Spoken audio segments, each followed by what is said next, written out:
Friday, the final day of the week.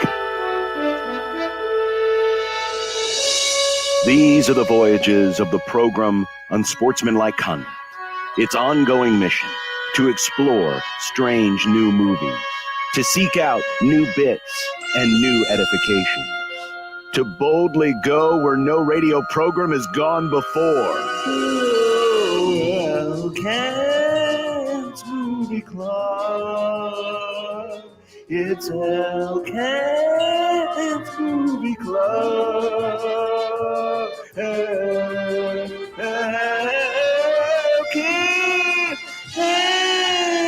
Movie Club. It's Elkent's Movie Club. There we are, live here at the McDonald's at 205th and Main in Elkhorn. Yes, Kent, we are outside today. That's why we look a little bit different, but you're still stuck in the basement. I am ensconced in the basement where it's nice and cool.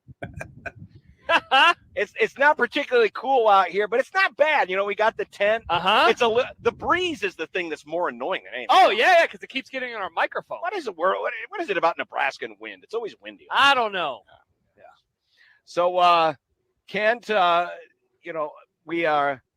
getting ready to review Arrival, which we'll talk about this week in the movie club. Are you ready for your prediction for this season and for the game today? Oh, absolutely. All right. Okay, good. That's good. And by the way, stay tuned. Evil Kent too. Oh, Evil the return. Evil Kent's season debut of Evil Kent as well in the program. Well, Josh, you picked the movie this week. It's Arrival 2016. Which was a great year, by the way, especially in early November. Nothing good happened to me that year. That first Tuesday in November was a really good day. Yeah, the Mike Riley's the last bowl season for Nebraska. That's right. Yeah. Last bowl season. Yeah, huge deal. But this one was it's Amy Adams, a lot of Academy Award nominations. Yeah. And really an interesting film, I thought. Yeah, and I have a question for you, just to think about it right now, I guess, of what you thought going in and then what you thought coming out. But a general setup of this is 12 spaceships land throughout the globe. They can't figure out, like, why they go to certain places. One of them in America is in Montana. The Amy Adams character, she is a linguist. And so they're trying to communicate with these aliens. They can't figure out how. They get her involved and kind of off to the races that we go. I had seen this in theaters. You had not seen it before. Obviously, Kent had seen it as well. You know, Kent, my takeaway of this movie today, again, after seeing it, especially just kind of knowing everything about it, because there's a lot of interesting plot points, is it's like an adult alien movie. And I don't mean that in the, the normal adult way, but it's a very grown up, mature movie in that there's not explosions and blasters and any of this stuff. There is the threat of war and the fear of war, but it is really like, how would people respond? And then really, how would the people in power respond? And that was, I don't know what your takeaway was on this viewing, but that was certainly my first one. Two things. I agree with that. This is intellectual science fiction, is what I would call it. And the thing about science fiction is the good science fiction isn't really about the future, right? It's about now, right? But it's almost a metaphoric, or I don't know if that's the right term, but you get where I'm going. So watching it this second time, or actually this might be the third time. So I think it was on Netflix for a while, and I'm pretty sure I watched it when it was on Netflix. Yeah. This really is a movie about language and meaning, right? And that's what it's really about. It's a really good first contact film because it's way more would seem to me realistic than alien comes down and you can talk to them, right? Yeah. Or alien comes down and blows you up for no reason, right? There's some, realism, I guess, if you can say realism in an alien movie or a alien contact movie, but it's also about this idea that how we use language and name things changes our perception of everything. So the perception in one place is different than somewhere else. And clearly the perception between the humans and these heptapods who are the other thing I really liked about this is they make those weird like whale noises. I don't know quite what you want to call it for communication. So it's a written thing that she has to figure out, which I thought was interesting because it's an assumption that they write. Right? Yeah. So that was the assumption they made about the creatures, so to speak, or the aliens. And all of that really comes in a compelling story once you figure out that it's not a linear story, right?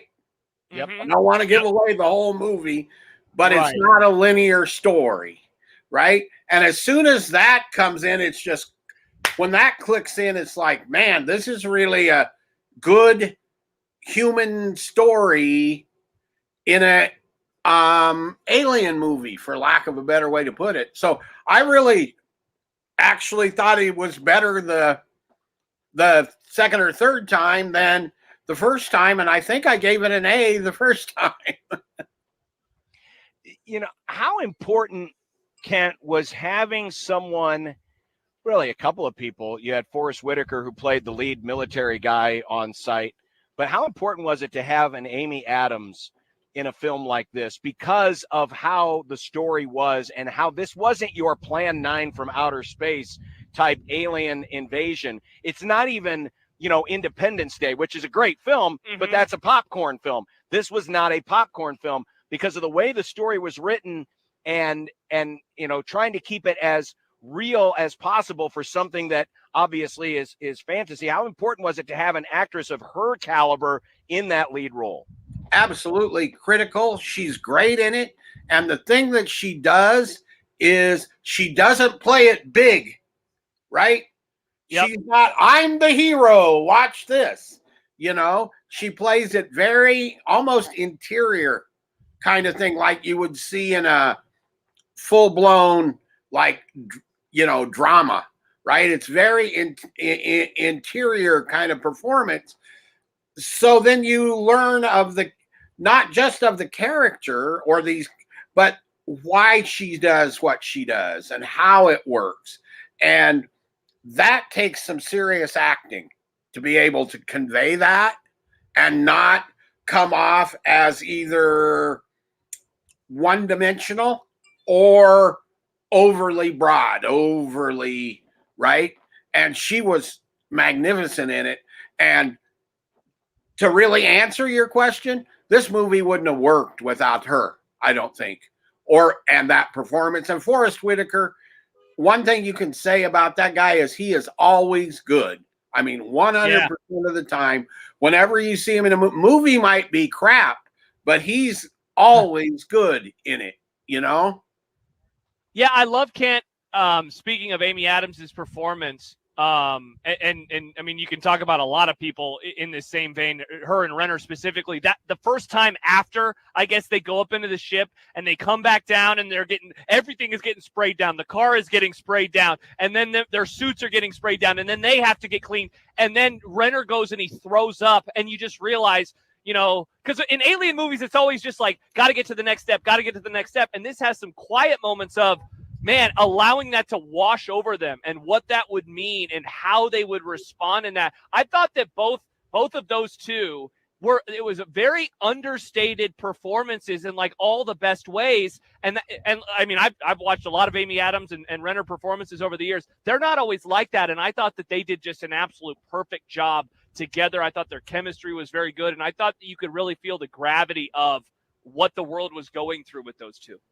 Absolutely. And you are dead on about the letting it see what it would be like, you know, letting it come wash over, because most of these kind of movies, you get almost the Western kind of reaction, right? Like, John Wayne could play the role or whatever. This is much more, what would you do? How would you feel if you went up into this thing that you didn't really know what it was, honestly?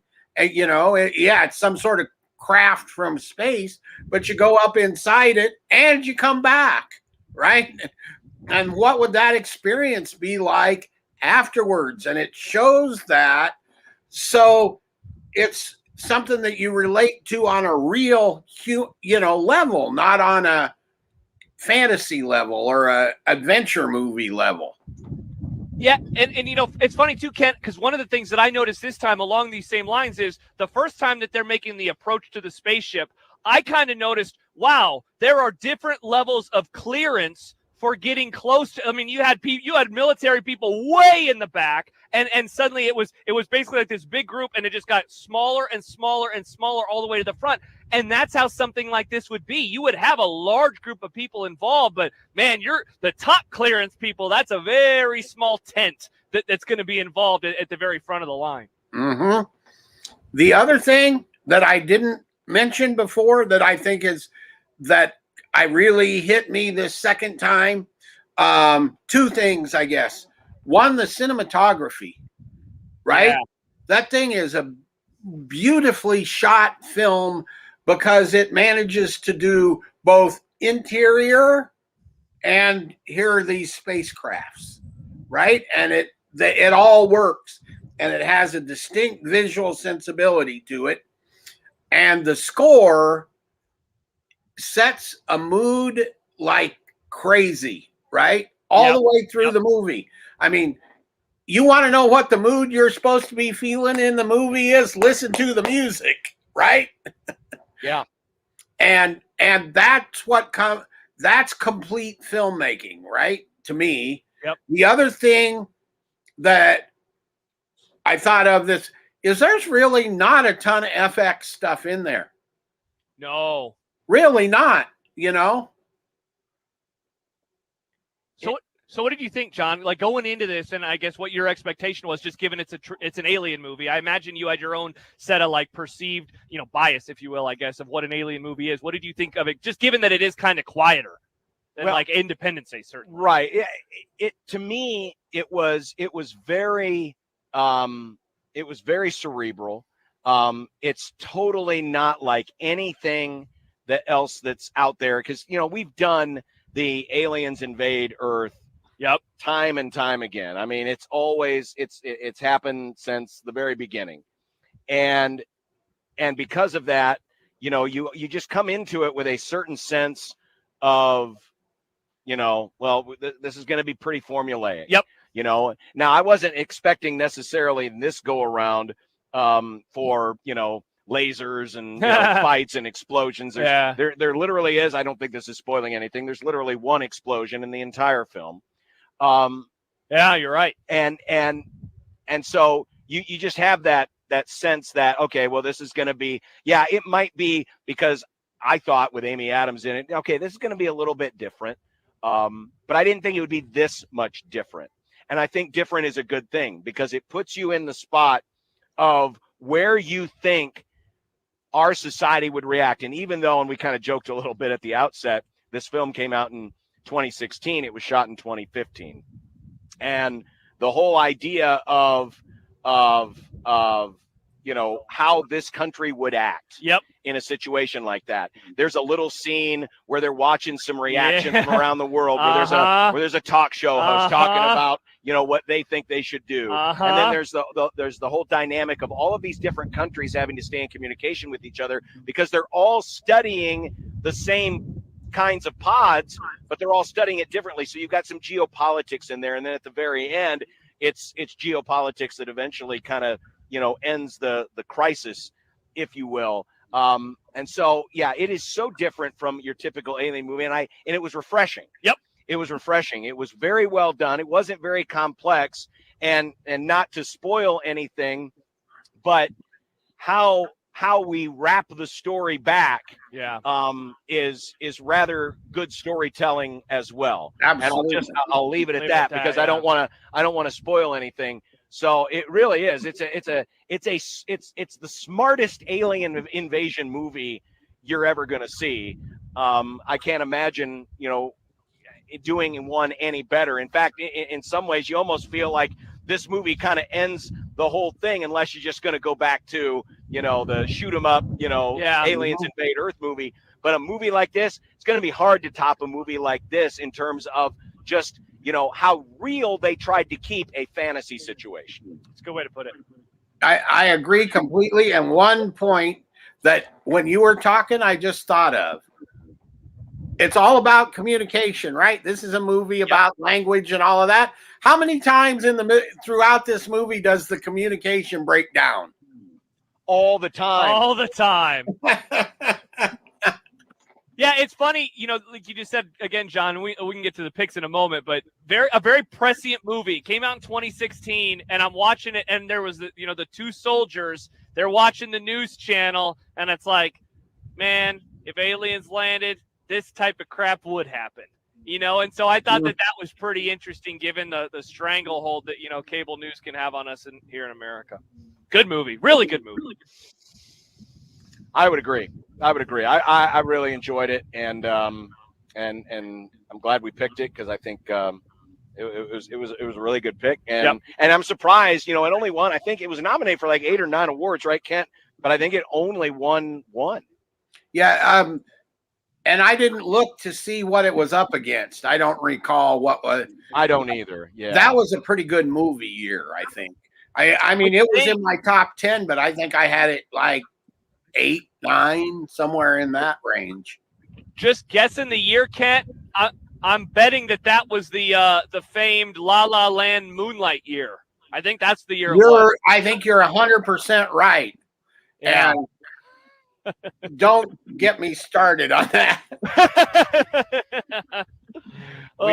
We won't do that. Mm-hmm. We won't do that. Is it your turn? I think it is, and I just realized it. So now I'm like, oh, you're scrambling. What are we gonna do? What are we gonna do? Well, before we do that, get football. Have you made a season prediction, Kent?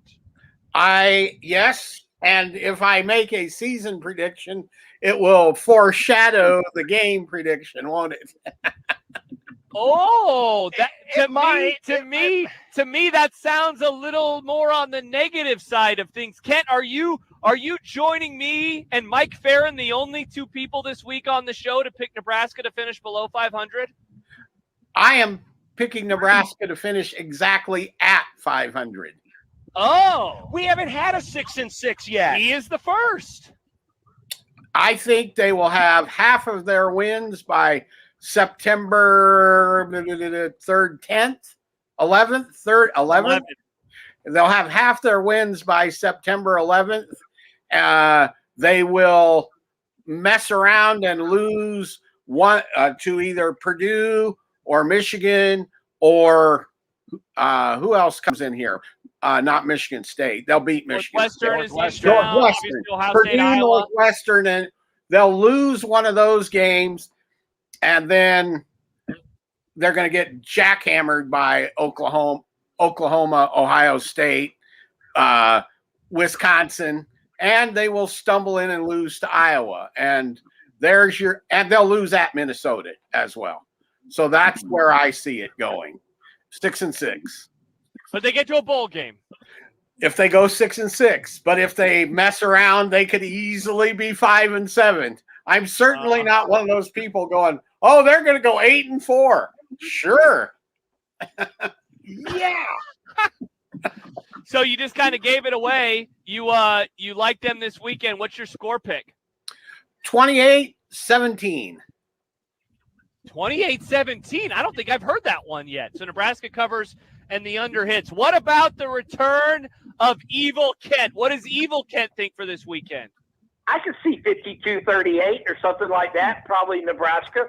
So Nebraska gets the overall, or almost the overall, by themselves. Has a Scott Frost team ever scored 52 points at Nebraska? No, they didn't get 50. They didn't get to 50 in 2018 in the Illinois or Minnesota game. They got close. Oh no, they did against Minnesota. They did against Minnesota. Okay, so they've scored 50 once then. Yeah. So they've only done it one time. Wow. That's crazy. That is crazy. That's crazy. All right, I'm struggling. Have you found a movie? I didn't. You know what? I don't know why I didn't think about what the movie was going to be this week. All right, you know what? What? I'm going to do this. Okay.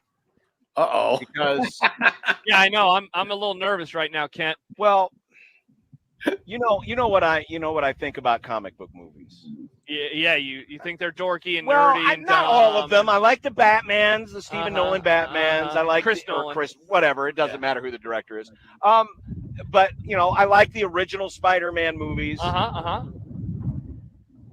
never did see Avengers. And so maybe we should watch Avengers. The first Avengers? The very first one? Wow, back in 2012, that Avengers movie? Yeah, I'm not, wow, John! I'm not a huge fan. I'm not a huge fan of all these superheroes getting together. I don't need like a Royal Rumble of superheroes, but I'm going to give this one a shot. Okay.